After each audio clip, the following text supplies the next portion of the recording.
بسم الله الرحمن الرحيم. السلام عليكم ورحمة الله وبركاته.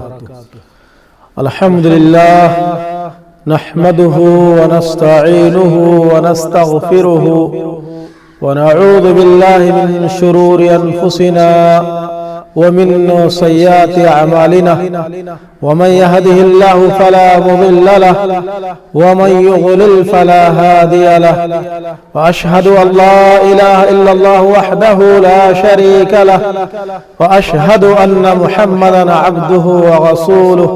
أما بعد، فإن خير الحديث كتاب الله، وخير الهدي هدي محمد صلى الله عليه وسلم، وشر الأمور محدثاتها، وكل محدثة بدعة، وكل بدعة ضلالة، وكل ضلالة في النار. قال الله تبارك وتعالى في كلامه المجيد والفرقان الحميد: أعوذ بالله من الشيطان الرجيم، بسم الله الرحمن الرحيم. وما أصابكم من مصيبة فبما كسبت أيديكم ويعفو عن كثير. محترم علماء کرام، بزرگوں، نوجوانوں، چھوٹے بچوں اور باپردہ خواتین، مائیں اور بہنیں،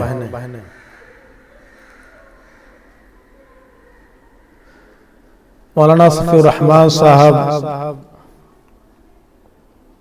حفظہ اللہ کی طرف سے آج کے پروگرام کے لیے جو موضوع منتخب کیا گیا ہے وہ ہے گناہوں کے اثرات انسانی زندگی پر کیا مرتب ہوتے ہیں۔ ہم سب کو معلوم ہے جس طرح نیکیوں کے، تقوی طہارت کے، صبر و شکر کے اور دیگر نیکیوں کے اچھے، خوبصورت اور مثبت اثرات انسان کی زندگی پر، سماج اور معاشرے پر مرتب ہوتے ہیں، اسی طرح گناہوں کے، نافرمانیوں کے، معصیت کے، عصیان اور طغیان کے بھی برے اثرات، غلط نتائج اور خراب رزلٹ انسان کی ذاتی انفرادی زندگی پر اور اس کے سماج، معاشرے اور سوسائٹی پر بھی مرتب ہوتے ہیں۔ آئیے مختصر سے وقت میں اللہ رب العالمین کی کتاب قرآن مقدس کے حوالے سے گناہوں کے کچھ برے اثرات اور غلط نتائج بیان کیے جا رہے ہیں۔ اللہ کے رسول صلی اللہ علیہ وسلم کی ایک حدیث ہے جس میں آپ صلی اللہ علیہ وسلم نے گناہ کی تعریف کیا ہے۔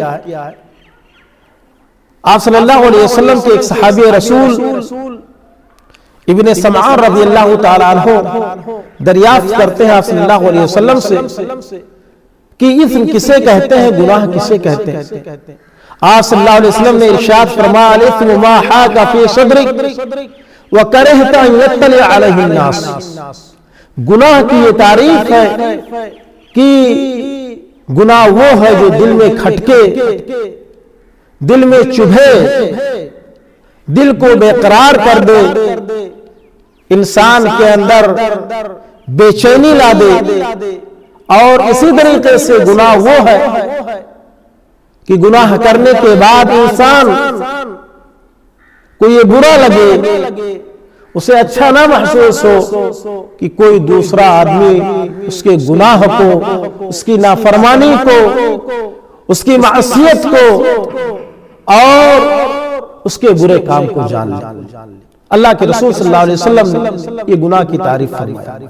اللہ کے رسول صلی اللہ علیہ وسلم کی ایک حدیث کے مطابق جو صحیح حدیث سے آپ صلی اللہ علیہ وسلم ارشاد فرماتے ہیں کہ گناہ کا سب سے برا اثر انسان کی ذات پر، انسان کی شخصیت پر پڑتا ہے۔ گناہ کے بہت سے اثرات ہیں، اس کے سائیڈ ایفیکٹ ہیں، لیکن سب سے برا اثر انسان کی اس کی ذات پر ہوتے ہیں۔ اللہ کے رسول صلی اللہ علیہ وسلم ارشاد فرماتے ہیں ان المؤمن اذا اذنب ذنبا كانت نقطة سوداء في قلبه فإن نزعها وتاب واستغفر سقل منها قلبه وإن غاد غأتت النقطة حتى يعلو قلبه۔ آپ صلی اللہ علیہ وسلم ارشاد فرماتے ہیں کہ ایک بندہ مومن، ایک مسلمان شخص جب کوئی گناہ کرتا ہے تو اس کی گناہ کرنے کی وجہ سے اس کے دل پر ایک سیاہی اور ایک کالا نشان پڑ جاتا ہے، اس کا دل سیاہ ہو جاتا ہے۔ لیکن اگر وہ بندہ مومن گناہ کرنے کے بعد گناہ سے توبہ کر لے، گناہ کو چھوڑ دے، اللہ رب العالمین سے معافی مانگے، استغفار کرے، تو اس کا دل سیتل کر دیا جاتا ہے، اس کے دل کو صاف کر دیا جاتا ہے، اس کے دل کو اللہ رب العالمین کی طرف سے دھل دیا جاتا ہے، اس کا دل پاک و صاف اور طاہر اور مطہر ہو جاتا ہے۔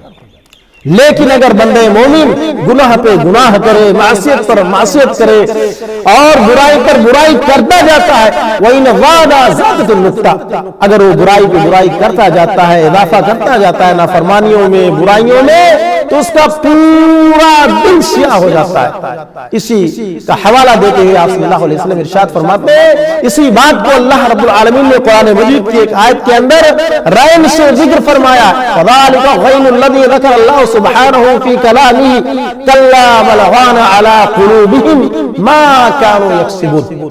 وہ زنگ لگ جاتا ہے، جس طریقے سے لوہے پر مرچا لگ جاتا ہے، زنگ لگ جاتا ہے، اس کا پورا دل سیاہ ہو جاتا ہے۔ یہ گناہ کا سب سے زیادہ اثر انسان کے دل پر ہوتا ہے۔ ہر انسان اس وقت جانتا ہے سائنس کی یہ دنیا ہے، ٹیکنالوجی کی یہ دنیا ہے، سائنس اتنی ترقی کر چکی ہے، وہ بتا چکی ہے کہ انسان کے بدن کے حصوں میں دل کا کیا مقام ہے۔ سب سے امپورٹنٹ حصہ انسانی بدن کا دل ہی ہوتا ہے۔ اللہ کے رسول صلی اللہ علیہ وسلم نے حضرت نعمان بن بشیر رضی اللہ تعالیٰ عنہ کی لمبی روایت میں بھی ارشاد فرمایا ہے، آپ صلی اللہ علیہ وسلم نے ارشاد فرمایا، وہ حدیث لمبی ہے، پڑھ رہے ہیں، ان الحلال بین وان الحرام بین وبینهما امور مشتبهات لا يعلمهن كثير من الناس فمن اتقى الشبهات فقد استبرأ لدينه وعرضه ومن وقع في الشبهات وقع في الحرام كالراعي يرعى حول الحمى يوشك ان يقطع فيه الا وان لكل ملك حما الا وان حمى الله محارمه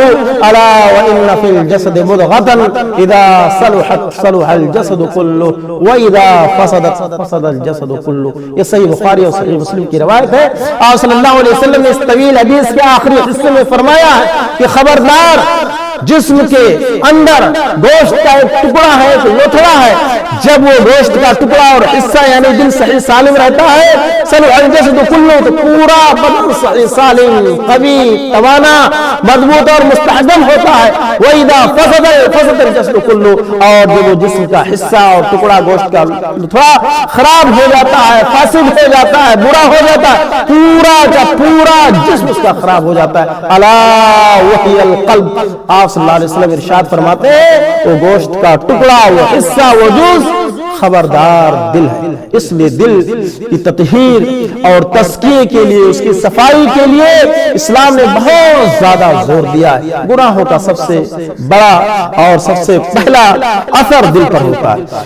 اسی طریقے سے بزرگوں، ساتھیوں، دوستوں، گناہ کا ایک اثر یہ ہوتا ہے کہ اللہ رب العالمین جو نعمتیں بندے کو دے رکھا ہے، چلنے کی نعمت، اٹھنے کی نعمت، بیٹھنے کی نعمت، اور جسم کے اعضاء جو مختلف ہاتھ، آنکھ، کان، پیر، دولت، علم، تندرستی، ماں باپ، بھائی بہنیں، یہ ساری چیزیں نعمتوں میں شمار کی جاتی ہیں۔ اللہ رب العالمین گناہوں کی وجہ سے نعمتوں کو چھین لیتا ہے، گناہوں کی وجہ سے اللہ رب العالمین ناراضگی کی وجہ سے نعمتوں کو دھیرے دھیرے بندے سے، مومن سے، گنہگار سے ختم کر لیتا ہے۔ اللہ رب العالمین ارشاد فرماتا ہے لَإِن شَكَرْتُمْ لَأَزِيدَنَّكُمْ وَلَئِن كَفَرْتُمْ إِنَّ عَذَابِي لَشَدِيدٌ۔ اللہ تعالیٰ ارشاد فرماتا ہے اگر اے مسلمانوں اے مومنوں تم اللہ رب العالمین کا شکر ادا کرو گے، شکریہ ادا کرو گے تو اللہ رب العالمین نعمتوں میں اضافہ فرمائے گا،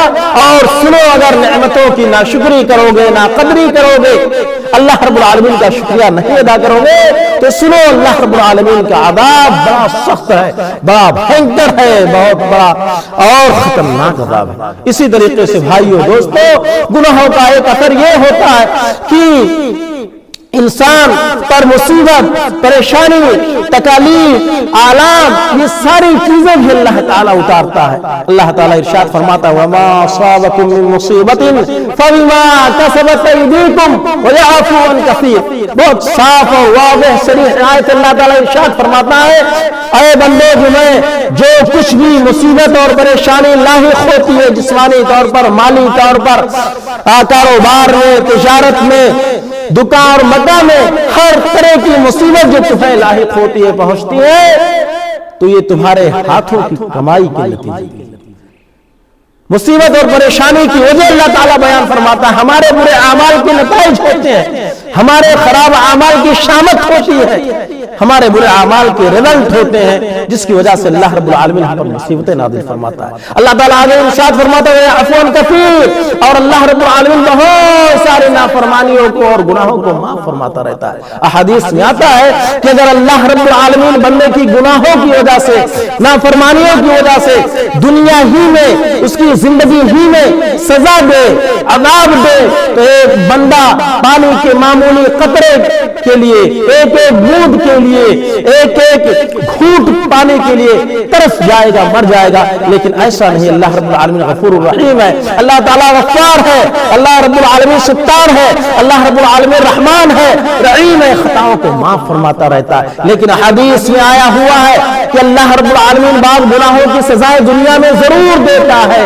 ایک ظلم کی سزا اور ایک رشتہ داریوں کو توڑنے کی سزا، قطع رحمی جسے کہا جاتا ہے، اور اسی طریقے سے زنا کی سزا، سود اور رشوت کی سزا اللہ رب العالمین دنیا میں اس انسان کو کسی نہ کسی شکل میں ضرور دکھاتا ہے۔ اسی لیے شاعر کہتا ہے عدل انصاف فقط حشر پہ موقوف نہیں، عدل انصاف فقط حشر پہ موقوف نہیں، زندگی خود بھی گناہوں کی سزا دیتی ہے۔ جب بندے گناہ بہت زیادہ کرنے لگتے ہیں، گناہوں کا غبار روئے زمین اور کائنات پر پھیل جاتا ہے، تو اللہ رب العالمین کی قدرت اور اللہ رب العالمین کا روب، اللہ رب العالمین کا جلال ظاہر ہوتا ہے، اور اللہ رب العالمین کا کرشمہ ظاہر ہوتا ہے، اور اللہ رب العالمین عذاب سے دوچار کرتا ہے۔ اسی طریقے سے محترم بزرگوں، ساتھیوں، دوستوں، بھائیوں، اللہ رب العالمین نے قرآن مجید کے اندر یہ بھی ارشاد فرمایا کہ دنیا میں، زمین میں، خشک و تر میں، سمندر میں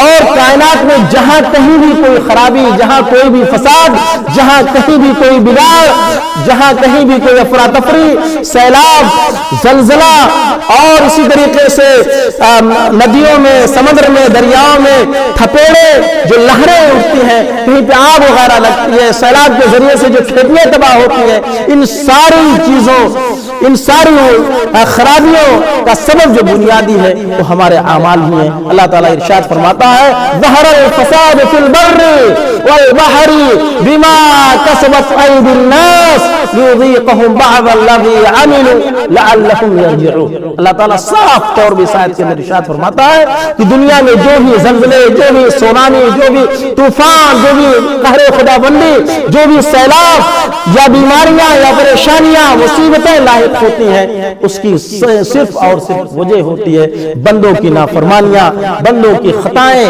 انسانوں کے غلط کام، اور انسانیت کی طرف سے عصیان اور طغیان ہی ہوتی ہے۔ اللہ رب العالمین ابھی دیکھیے آزمائش کے طور پر ترکی میں، سیریا میں کس طرح اللہ رب العالمین نے زلزلے کے ذریعے سے آن کی آن میں، منٹوں اور سیکنڈوں میں بڑی بڑی اونچی خوبصورت اور حسین عمارتوں کو نست و نابود کر دیا. 23,000 سے زائد لوگ دنیا سے رخصت ہو گئے, اللہ کو پیارے ہو گئے. ہمیں اور آپ کو یاد رکھنا چاہیے, گناہوں کو چھوڑ دینا چاہیے, اللہ رب العالمین کی طرف رجوع کرنی چاہیے, اللہ تعالیٰ سے توبہ کرنا چاہیے, اللہ رب العالمین سے استغفار کرنی چاہیے, اللہ رب العالمین سے رونا چاہیے, اللہ تعالیٰ سے گڑگڑانا چاہیے. اس کے علاوہ بزرگوں, ساتھیوں, ایک گناہ کا ایک اثر یہ بھی ہوتا ہے کہ اللہ رب العالمین نیکیوں کی توفیق بندے سے چھین لیتا ہے.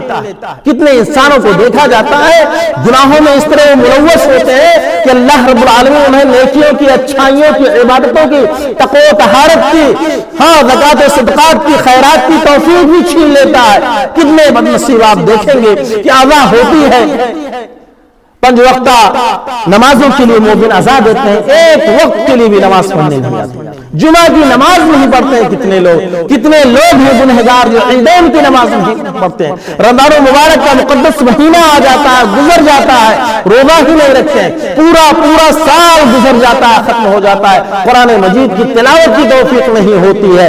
اللہ تعالیٰ نے مال و دولت سے نواز رکھا ہے, لیکن اللہ کے راستے میں 1 روپیہ یا چند روپے انہیں خیرات کی, صدقات کی, زکات دینے کی توفیق نہیں ہوتی ہے. تو ہمارے برے اعمال کا ایک نتیجہ اور گناہوں کا ایک نتیجہ اثر یہ بھی ہوتا ہے کہ اللہ تعالیٰ نیکیوں کی توفیق سے بھی محروم کر دیتا ہے. گناہوں کا ایک اثر طلباء میں بھی پڑتا ہے, علماء میں بھی پڑتا ہے. وہ اس طرح پڑتا ہے کہ علماء سے بہت ساری دین کی باتیں اللہ رب العالمین ان کے ذہنوں سے, ان کے دماغوں سے نکال دیتا ہے. حفظ کے شکار ہو جاتے ہیں, ان کی یادداشت خراب ہو جاتی ہے, آیتوں کو بھول جاتے ہیں, حدیث کو بھول جاتے ہیں گناہوں کی وجہ سے. امام شافعی رحمۃ اللہ علیہ بہت بڑے عالم گزرے ہیں, 4 اماموں میں سے ایک ہے. اظہار العرب کے مصنف نے ان کے اشعار کو قلمبند کیا ہے. ان کے ایک استاد تھے وکیع رحمۃ اللہ علیہ, انہوں نے ایک بار شکایت کی تھی اپنے استاد سے کہ میرے استاد محترم بتائیے, میں جب کوئی چیز یاد کرتا ہوں تو بھول جاتا ہوں, نسیان کا شکار ہو جاتا ہوں, حفظ میں مبتلا ہو جاتا ہوں. کہتے ہیں امام شافعی رحمۃ اللہ علیہ شعر کے اندر, شکوت الی وکیع بسوء حفظی فاوصانی الی ترک المعاصی فإن العلم نور من الہ ونور اللہ لا یعطی لعاصی. امام شافعی رحمۃ اللہ علیہ کہتے ہیں کہ میں نے شکایت کیا, پوچھا, دریافت کیا اپنے استاد وکیع رحمۃ اللہ علیہ سے کہ میں جب کوئی بات یاد کرتا ہوں تو بھول جاتا ہوں. تو آپ وکیع رحمۃ اللہ علیہ نے وصیت کی اپنے شاگرد امام شافعی رحمۃ اللہ علیہ کو, فاوصانی الی ترک المعاصی, کہا گناہوں کو چھوڑ دو, نافرمانیوں کو چھوڑ دو, معصیت کے کاموں کو چھوڑ دو. فإن العلم نور, اس لیے کہ علم, دین کا علم, اسلام کا علم, قرآن کا علم, حدیث کا علم, یہ روشنی ہے, لائٹ ہے, ضیاء ہے, یہ نور ہے اور روشنی ہے. اور اللہ رب العالمین کا نور کسی بھی نافرمان کو نہیں دیا جاتا ہے. اسی لیے اگر کوئی عالم نافرمان ہے, کوئی طالب علم نافرمان ہے, تو بہت ساری چیزوں کو یاد کرے گا, وہ بھول جائے گا. گناہ کا ایک اثر طلباء پر اور ہمارے علماء پر, ہم پر بھی گناہ کی وجہ سے ہوتا ہے. اس لیے اللہ تعالیٰ سے دعا کرنی چاہیے, الہ العالمین ہمیں نافرمانیوں سے بچائے, الہ العالمین ہمیں گناہوں کے کاموں سے بچائے, اللہ رب العالمین عصیان سے بچائے اور طغیان سے بچائے. امام علامہ ابن القیم رحمۃ اللہ علیہ نے باضابطہ ایک کتاب لکھا, الداء والدواء, بیماری اور اس کا علاج. اس بڑے عالم نے معاصی کے اور گناہ کے بڑے اثرات اپنی کتاب میں ذکر کیا ہے. انہی کے استاد ہیں شیخ الاسلام ابن تیمیہ رحمۃ اللہ علیہ, انہوں نے مجموع الفتاوی کے اندر بھی گناہوں کے اثرات ذکر کیا ہے. امام شافعی رحمۃ اللہ علیہ نے گناہوں کے اثرات بیان کرتے ہوئے کہتے ہیں, وَإِنَّ لِلسَّيِّئَةِ ظُلْمَةً فِي الْقَلْبِ وَسَوَادًا فِي الْوَجْهِ وَوَهْنًا فِي الْجِسْمِ وَنَقْصًا فِي الرِّزْقِ بغضاً فی قلوب الخلق. 5 نقصانات کا ذکر کیا ہے, گناہوں کے 5 برے اثرات کا, جس کو میں نے اپنی تقریر میں بیان کیا. میں ترجمہ کر دیتا ہوں ان کی عبارت کا. وہ کہتے ہیں گناہ کا سب سے زیادہ اثر انسان کے دل پر ہوتا ہے. دوسرے نمبر پہ گناہ کا اثر اس کے چہرے پر بھی ہوتا ہے. کتنے بارونق چہرے ہوتے ہیں, کتنے سرسبز و شاداب چہرے ہوتے ہیں, گناہوں سے سیاہ ہو جاتے ہیں وہ چہرے. فرماتے ہیں شیخ الاسلام ابن تیمیہ رحمۃ اللہ علیہ, گناہوں کا اثر اس کی رزق میں بھی ہوتا ہوتا ہے اللہ تعالیٰ رزق میں کمی کر دیتا ہے۔ گناہوں کا اثر اس کی جسمانی تندرستی پر، صحت پر، اس کی قوت پر، اس کی صلاحیت میں بھی اثر ہوتا ہے۔ گناہ کا ایک اثر شیخ الاسلام ابن تیمیہ رحمۃ اللہ علیہ بیان کرتے ہوئے فرماتے ہیں کہ اللہ رب العالمین اس گنہگار بندے کے تعلق سے عام انسانوں کے دلوں میں بغض، حسد، کینہ، کپٹ، نفرت پیدا کر دیتا ہے۔ کتنے گناہوں کو گنہگاروں کو دیکھا جاتا ہے کہ گھن محسوس کرتے ہیں، نفرت محسوس کرتے ہیں، لوگ دوری اختیار کرتے ہیں۔ بہرحال بزرگوں، ساتھیوں، دوستوں، ماں بہنوں، بچیوں، بیٹیوں، یہ گناہوں کے کچھ اثرات میں نے قرآن اور حدیث کی روشنی میں بیان کیا ہے۔ ضرورت ہے اس بات کی کہ مولا ہم تمام لوگوں کو کہنے سننے سے زیادہ عمل کرنے کی توفیق عطا فرمائے۔ الہ العالمین ہمیں توفیق دے کہ ہم گناہوں کے کاموں سے، نافرمانیوں کے کاموں سے، عصیان و طغیان سے، معصیت سے بچائے۔ قرآن مجید کا جب آپ مطالعہ کریں گے تو دیکھیں گے نافرمان قوموں کو اللہ رب العالمین نے کس طرح ہلاک کیا، برباد کیا۔ قوم نوح کا ذکر ہے، قوم موسیٰ کا ذکر ہے، قوم عاد کا ذکر ہے، قوم ثمود کا ذکر ہے، قوم لوط کا ذکر ہے، اور قوم سبا کا ذکر ہے۔ مختلف قوموں کا ذکر اللہ تعالیٰ نے ذکر فرمایا قرآن مجید کے اندر، اور ان قوموں پر جو مصیبتیں آئی ہیں، جو پریشانیاں آئی ہیں، جو آفات اور بلیات آئے ہیں، کس طرح اللہ رب العالمین نے دنیا سے ان کے نام و نشان کو ختم کیا، انہیں نیست و نابود کیا، کس طریقے سے ان کو تہس نہس کیا، پورا ذکر قرآن مجید کے اندر اللہ رب العالمین نے ذکر کیا ہے۔ ضرورت ہے اس بات کی کہ ہم قرآن مجید کا مطالعہ کریں، احادیث کا مطالعہ کریں، علماء کرام کے تقاریر اور بیانات کو سنیں۔ اللہ رب العالمین سے دعا الہ العالمین ہم تمام مسلمانوں کے ایمان کو پختہ کر دے، ہم تمام مسلمانوں کے ایمان کو سچا بنا دے، کامل بنا دے، اچھا بنا دے۔ اللہ رب العالمین سے دعا الہ العالمین ہم سب کو نیکیوں کی توفیق دے، گناہوں سے اور برائیوں سے ہم تمام لوگوں کو محفوظ رکھ۔ بارک اللہ لنا ولکم فی القرآن العظیم ونفعنا وإياكم بالآیات والذکر الحکیم، انہ تعالی جواد کریم ملک بر رؤوف رحیم۔